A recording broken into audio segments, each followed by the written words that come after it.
Wayne Newton is about 17 steps away. I see him. We see him. Let's see how long it will take if he gets stopped on the way over. This is actually happening. Wow, Wayne this is Newton fantastic right here. Look at this. Is arriving. This is an honor. Yes. Hello, Mr. Newton. I'm Joe. It's almost as if Wayne, if we could get you over here, sir. Yeah. Good seeing you, Wayne. Great seeing you. Absolutely. We got to shake everybody's hand. Absolutely. That's great. Wayne, this chair over here. Can we get you over here? Yep. All right. Head to the YouTube channel. Absolutely. The San Antonio Sports Star YouTube channel, because the legend himself Mr. Las Vegas, Wayne Newton, is officially on here on San Antonio Sports Star. He's Joe, I'm Jason, and you are Mr. Las Vegas. How is it for you rolling through Radio Row in Las Vegas? This is such fun because you guys are knowledgeable, you are articulate, and it's such a pleasure to have you in our town because it's long overdue. No, I agree, right? It has been a long time. Are you a sports fan? Yes, I am. I haven't. I'm not as much as I should be because I've worked my whole life. So most of them, even watching on television, I don't get a chance to see it unless I, film it. Sure. And but my wife is. She's from Cleveland, and she is a big Browns fan, and so I tease her about what happens when the Browns come here and play our team. She says, well, I'll just wear a double garb. So if I'm in front, then I'm one team. If I'm in back, it's the other. Well, then that's a good way to do it. 'Cause you say your team. I mean, I guess you've adopted the Raiders. Absolutely. I mean, you're everything Vegas, right? Absolutely. What? I mean, and again, it's funny you say that. Are you a sports fan? You say, well, you work. You're always working at night. That's it. When the game's going on. Right. I find it interesting. People have to choose to watch a game or go watch Wayne Newton. Well, I think that the bowl game being here is proof as to which one they go watch. Wayne, you are still working. You're still entertaining the folks, and you obviously still enjoy it, huh? Yes, I do. In fact, that's why I do it, because if I were to the point where my voice was gone or I wasn't thinking properly or I was crippled or whatever, that's different. Then I could not do what I do. But none of those things have happened, so I'm still enjoying watching people smile and forgetting their problems for a period of time. Well, you've been doing that for a long time. Thank you. Mr. Las Vegas, Wayne Newton. You got so many nicknames.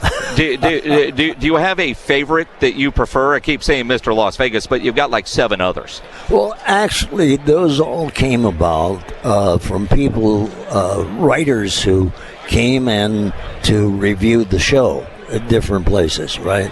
And when you talked about San Antonio in the introduction a little bit, I want you to know that I sold a horse to a man in San Antonio. Is that right? That turned out to be the Black Stallion in the movie because they called me to find a black Arabian stallion.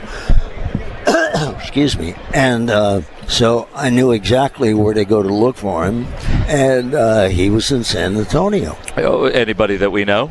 It's a doctor that lives there, and to my knowledge, he's still practicing medicine. So now that's incredible. So the Black Stallion in the movie lives in San Antonio. Yes. Learn something new every day here on the Blitz. I mean, you talk about trivia and who knows? Who would have known that? That is pretty insane.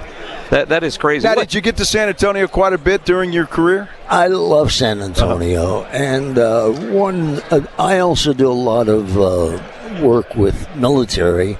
We have been in every major confrontation our country has been in since Vietnam, and we were there twice. One of the generals that I met lives in San Antonio. And so I stay in contact with him, and I've been to San Antonio a lot of times. Love it there. Yeah, great city. That is crazy. When you think about Las Vegas. We were at a party the other day over at the F1 track, and I'm sure you've probably been to the F1 track, right? Yes. In that big building on the second level, they had the party set up. It was like old school Vegas, and it was so cool. And some of the displays. You've watched Vegas change through the years, yes, right? I have. When you're watching, is it like your kids growing, you don't realize how big they've gotten until you look at an old picture, or have you noticed it as it's going on, all the changes to this great city? I have noticed it as it goes on, because so much of what goes on affects what I do in terms of the kind of show that the person wants. When I came to Las Vegas, you could not do a television show from Las Vegas because nobody would sponsor it. So the first ones to do shows here would have been probably in the 1960s, and that would have been Merv Griffin and those kind of shows. Yeah. But then to see it evolve into what it's become, where they're doing motion pictures from here, people are coming here for hockey games, football games, the bowl, on and on and on. It's been incredible to watch, because the people who live here are the greatest group of people in the world. That's all. I have to ask you really quickly before we let you go. Donka Shane, is that still the most popular? It would be a toss-up between Donka Shane and Daddy Don't You Walk So Fast. Okay. Both were #1 records. Donka Shane was a hit twice, my version of it, and then the one that was in the movie, Ferris Bueller's Day Off. So I've been looking to thank him for a long time, and I've never had the opportunity. Mr. Las Vegas, Yes. Wayne Newton, appreciate you stopping by, sir, and spending a few minutes with us. This has been Thank an honor you. and a pleasure. Thank you, sir. Thank you very much. We'll see you. Wayne Newton. We're going to break early, Pledge, because we want a picture with Mr. Yes. Las Vegas. Go to a break. We'll be right back here on The Blitz. AA Best Bail Bonds. Big game coverage live from Las Vegas. Powered by Southern Recipe Small Batch Pork Rinds, Synergenics, and 94.1 San Antonio Sports Star.